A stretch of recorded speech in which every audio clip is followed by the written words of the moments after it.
Bonjour et bienvenue à nouveau sur 100% Info.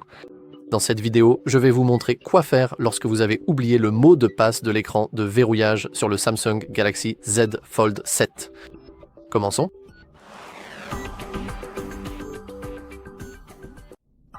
Comme vous pouvez le voir, j'ai oublié le mot de passe de mon écran de verrouillage. Peu importe ce que je fais, je n'arrive pas à accéder à mon téléphone. Alors, que pouvez-vous faire dans cette situation ? Eh bien, techniquement, il n'y a qu'une seule chose sûre à faire, c'est tout simplement de vous souvenir de votre mot de passe. Si vous n'oubliez pas votre mot de passe, tout devrait fonctionner correctement.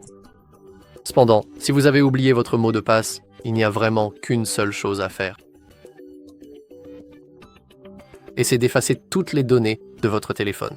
C'est ce qu'on appelle une réinitialisation d'usine et cela supprimera absolument tout. Vous perdrez toutes vos images, toutes vos vidéos, toutes vos applications, tous vos contacts, tout.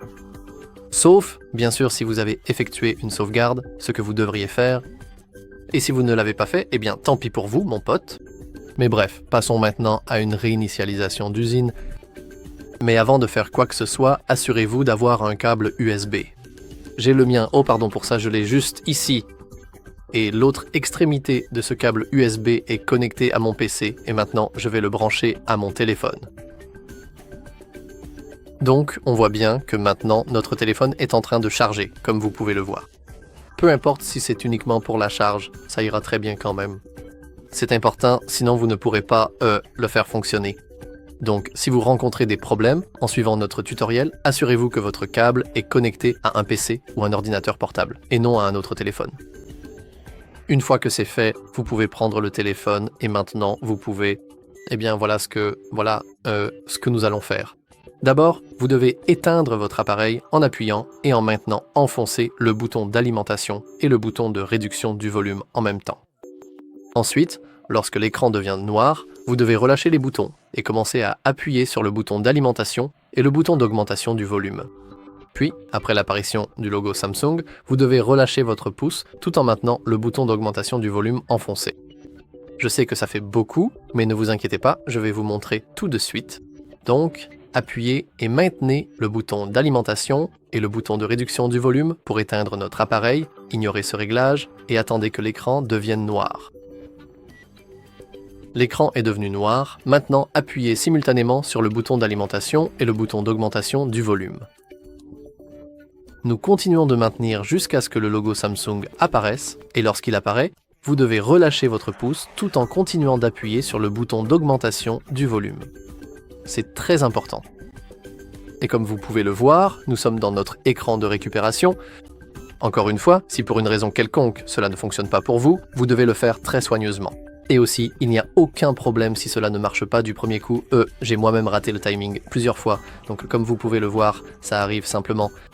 Et vous devez vous assurer que vous êtes connecté à un PC ou un ordinateur portable. Voilà.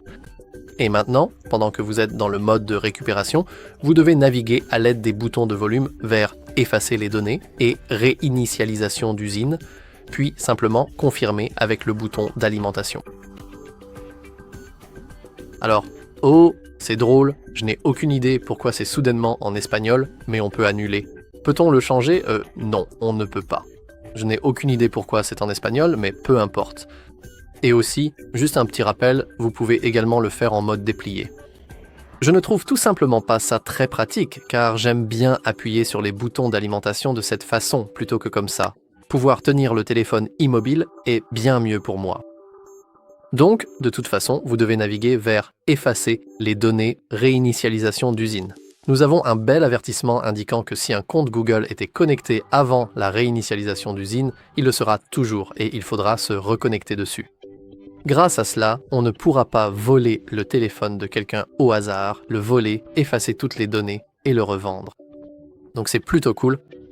Maintenant, il faut cliquer sur réinitialiser. Alors, je ne parle pas espagnol, mais je vois que c'est écrit cancelar et quand je clique dessus, ça revient en arrière. Donc il faut cliquer ici, il faut cliquer, et maintenant, comme vous pouvez le voir, le formatage est terminé, l'effacement des données est complet. Maintenant, il suffit simplement de redémarrer votre système, et maintenant, on attend.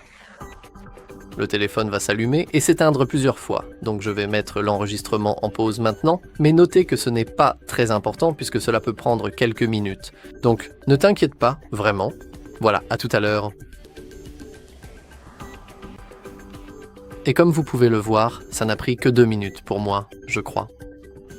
Maintenant, on peut débrancher l'USB. En fait, on aurait pu faire ça une fois qu'on était en mode de récupération, désolé de ne pas l'avoir précisé. Mais maintenant, on peut se débarrasser complètement du câble. Et comme vous pouvez le voir, nous sommes maintenant sur l'écran de configuration. Si vous ne savez pas du tout comment procéder à la configuration de votre téléphone, je vais enregistrer la vidéo tout de suite, donc vous pourrez toujours la regarder sur notre chaîne. Mais bref, c'est tout pour cette vidéo. J'espère que cela vous a été utile et si c'est le cas, n'oubliez pas de laisser un like, de vous abonner et comme toujours, merci d'avoir regardé.